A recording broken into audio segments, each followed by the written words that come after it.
Assalamualaikum warahmatullahi wabarakatuh। ভিডিঅ'টো আৰম্ভ কৰাৰ আগতে আপোনালোকৰ ওচৰত মোৰ এটা অনুৰোধ, ভিডিঅ'টো আপোনালোকে শেষ পৰ্যন্ত চাব। ভিডিঅ'টো ভাল লাগিলে এটা ধুনীয়া লাইক কৰি দিব, বেছিকৈ চাব খাতিৰত ভিডিঅ'টো শ্বেয়াৰ কৰি দিব, আৰু মোৰ চেনেল ইছলামিক চাবক ছাবস্ক্ৰাইব কৰি দিব। মোৰ মৰমৰ মা ভনী আৰু ভাই বন্ধুসকল, আল্লাহ তাআলাই আমাক সকলোকে জমিনী আৰু আসমানী সকলোবোৰ বালা আৰু মুচিবতৰ পৰা হেফাজত কৰক, আমিন। প্ৰশ্ন: হায়েজ নেফাজৰ সময়ত কি কাম কৰা নিষেধ? উত্তৰ: নামাজ পঢ়া, ৰোজা ৰখা, মছজিদৰ ভিতৰত প্ৰৱেশ কৰা, কাবা ঘৰ তোৱাফ কৰা, কোৰাণ পঢ়া আৰু স্বামীৰ লগত সহবাস নিষেধ। প্ৰশ্ন: হায়েজ নেফাজৰ সময়ত নামাজ ৰোজা মাফ হৈ যায় নে কাজা পঢ়িব লাগে? উত্তৰ: নামাজ একেবাৰে মাফ হৈ যায়, কিন্তু ৰোজা মাফ নহয়, পিছত কাজা আদায় কৰিব লাগে। প্ৰশ্ন: নামাজ পঢ়াৰ সময়ত হায়েজ বা নেফাজৰ তেজ ওলোৱা আৰম্ভ হ'লে কি কৰিব লাগে? উত্তৰ: তেজ ওলোৱাৰ লগে লগে নামাজ ভংগ কৰি চাব লাগে যে নামাজটো কি ধৰণৰ। যদি সুন্নত বা নফল হয় তেন্তে পিছত তাৰ কাজা পঢ়িব লাগিব, আৰু ফৰজ নামাজ হ'লে একেবাৰে মাফ হৈ যাব। প্ৰশ্ন: ৰোজা ৰখা সময়ত হায়েজ বা নেফাজ আৰম্ভ হ'লে সেইদিনা ৰোজা কি কৰিব লাগে? উত্তৰ: ৰোজা ভংগ কৰিব লাগিব, আৰু ফৰজ ৰোজা হওক বা নফল ৰোজাই হওক পিছত কাজা তুলিব লাগিব। প্ৰশ্ন: নামাজৰ বক্ত শেষ হওঁ হওঁ অৱস্থাত হঠাৎ যদি কোনো এগৰাকী মহিলাৰ তেজ ওলায় তেন্তে সেই বক্তৰ নামাজ কি কৰিব লাগিব? উত্তৰ: সেই বক্তৰ নামাজ মাফ হৈ যাব।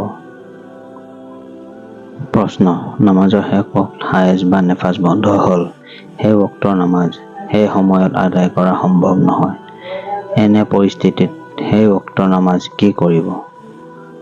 উত্তৰ: যদি হায়েজ বা নেফাজৰ সময়সীমা পূৰ্ণ কৰি আপোনা আপুনি বন্ধ হয় তেন্তে অনুমান কৰি চাব লাগিব যে যদি বন্ধ হোৱাৰ পিছত এবাৰ আল্লাহু আকবাৰ কোৱাৰ পৰিমাণ সময় থাকে তেন্তে সেই বক্তৰ নামাজ ফৰজ হ'ব, গোচল কৰি কাজা পঢ়িব লাগিব, আৰু ইমানখিনি সময় নাথাকিলে সেই বক্তৰ নামাজৰ কাজা পঢ়িব লাগিব, আৰু যদি সময়সীমা পূৰ্ণ হোৱাৰ আগতে বন্ধ হয় তেন্তে অনুমান কৰি চাব লাগিব যে তেজ বন্ধ হোৱাৰ পিছত সোনকালে গোচল কৰি যদি এবাৰ আল্লাহু আকবাৰ কোৱাৰ পৰিমাণ সময় পোৱা যায় তেন্তে সেই বক্তৰ নামাজ পঢ়িব লাগিব, সেই পৰিমাণ সময় নাথাকিলে কাজা পঢ়িব লাগিব।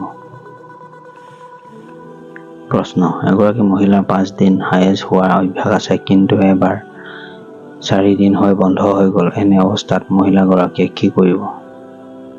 উত্তৰ: গোচল কৰি নামাজ পঢ়িব, কিন্তু স্বামীৰ লগত সহবাস কৰিব নোৱাৰিব, কাৰণ আকৌ হায়েজ হ'ব পাৰে। 5 দিনলৈকে অপেক্ষা কৰি স্বামীৰ লগত সহবাস কৰিব পাৰিব।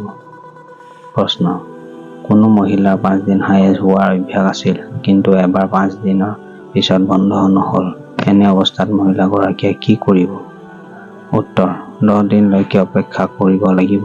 যদি 10 দিনৰ ভিতৰত বন্ধ হয় তেন্তে গোটেই কেইদিনক হায়েজ বুলি ধৰিব লাগিব আৰু নামাজ পঢ়িব নালাগে, আৰু যদি 10 দিনতকৈ বেছি হয় তেন্তে 5 দিনৰ ওপৰৰ বেছি দিনকেইটাক ইস্তেহাজা বুলি গণ্য কৰিব লাগিব। 10 দিনৰ পিছৰ ইস্তেহাজাৰ দিনসমূহৰ নামাজৰ কাজা পঢ়িব লাগিব।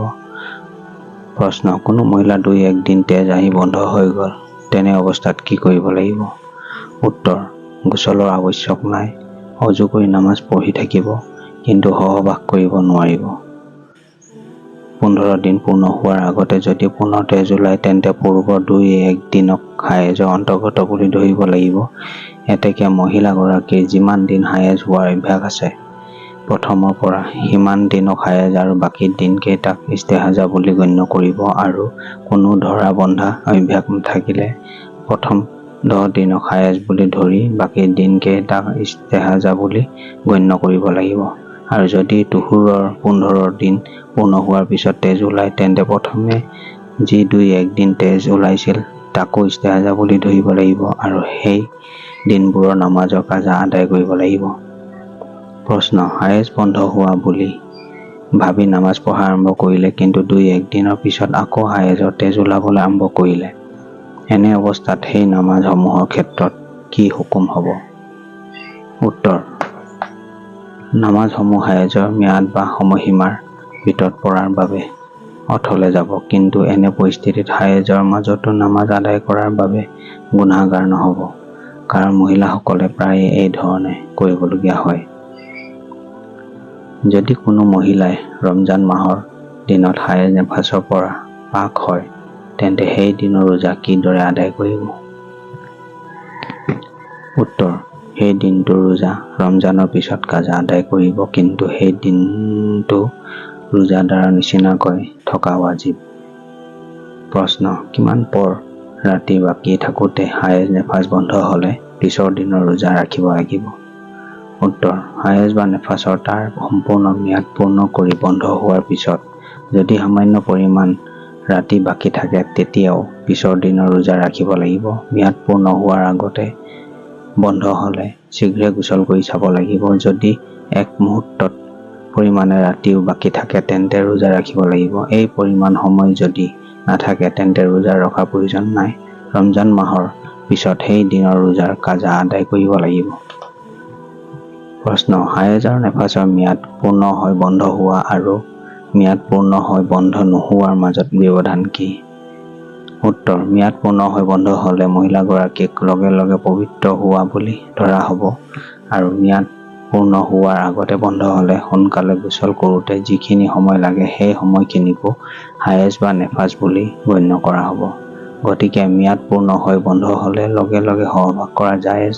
বন্ধ হোৱাৰ পিছত এক মুহূৰ্ত কাল ৰাতি বাকী থাকিলেও ৰোজা ৰাখিব লাগিব, আৰু এবাৰ আল্লাহু আকবাৰ কোৱাৰ পৰিমাণ নামাজৰ ৱক্ত বাকী থাকিলেও সেই ৱক্তৰ নামাজ ফৰজ হ'ব। কিন্তু ম্যাদৰ আগতে বন্ধ হ'লে গোচল অবিহনে বা নামাজৰ এক ৱক্ত অতিবাহিত নোহোৱালৈকে সহবাস জায়েজ নহয়, আৰু নামাজ ৰোজাৰ বাবে সময় অনুমান কৰিবলৈ খৰধৰকৈ গোচল কৰাৰ পিছতহে চাব লাগিব। প্ৰশ্ন: অভ্যাসৰ আগত আৰু পিছত বন্ধ হোৱাৰ মাজত পাৰ্থক্য কি? উত্তৰ: অভ্যাসৰ পিছত বন্ধ হ'লে নামাজ ৰোজা আদায় কৰিব লাগিব আৰু সহবাসো কৰিব পাৰিব, কিন্তু অভ্যাসৰ আগত বন্ধ হ'লে নামাজ ৰোজা আদায় কৰিব, সহবাস কৰিব নোৱাৰিব। অভ্যাস পৰ্যন্ত অপেক্ষা কৰাৰ পিছত সহবাস কৰিব, কাৰণ অভ্যাসৰ সময়ৰ ভিতৰত আকৌ তেজ ওলোৱাৰ সম্ভাৱনা থাকে। প্ৰশ্ন: ৰাতিৰ কিছু অংশ বাকী থাকোঁতে হায়েজ বা নেফাস বন্ধ হোৱাত এগৰাকী মহিলাই গোচল নকৰাকৈ ৰোজা ৰাখিলে মহিলাগৰাকীৰ ৰোজা হ'বনে?